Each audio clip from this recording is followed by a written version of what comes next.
I was aware of what GAP was, but didn't have a strong understanding of what was required or just even the framework. Like there's GAP plus, there's HGAP, there's HGAP plus, etc.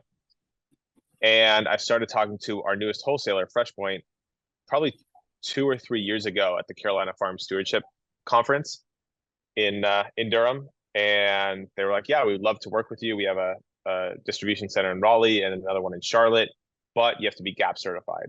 And I kind of knew what it was, but I figured I was at that point I was just moving into the garage, and there was just other things I needed to figure out. I just kind of needed to build the business as it was, and then we filled out the garage. And as we kind of started looking for a proper commercial space to move into, I knew it was the right time because your GAP certification is specific to the location, not to the business. I mean, it's specific to the business, but if we got GAP certified in the garage, even if that was possible, obviously there's constraints there with water and hand washing and other limitations.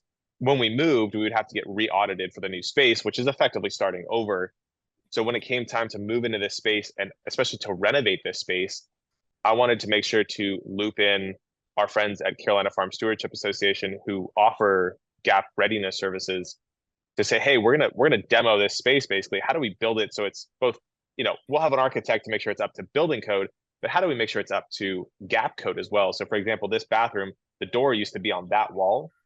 And we made sure that when we were renovating it, that we moved the bathroom door to this wall because that was something specific to GAP. So it's certainly something people can do on their own, especially if they want just regular GAP. We got harmonized GAP, which is the second highest standard. But finding a partner, and I'm sure there are other ones in other states, but the Carolina Farm Stewardship Association, I can't thank them enough. It's a free service if you're a member, and they gave us all the templates for our food safety plan. They visited our farm. They made sure that we were comfortable and prepared for the audit.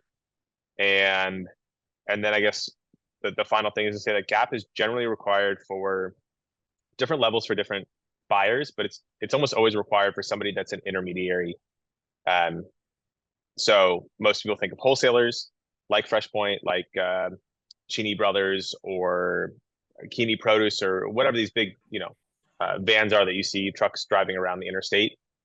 But it's also required for pretty much any publicly funded food sourcing. So you can think of we sell to the Durham public school system. So in order to even qualify for that bidding process, we had to be GAP certified. We are going to go to a federal food symposium in a couple months. So think like National Park Service or prisons or other school systems, anything like that where they get federal funding, you're going to need some sort of GAP certification.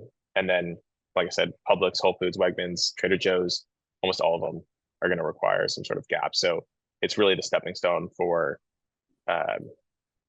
expanding your market and working with bigger buyers.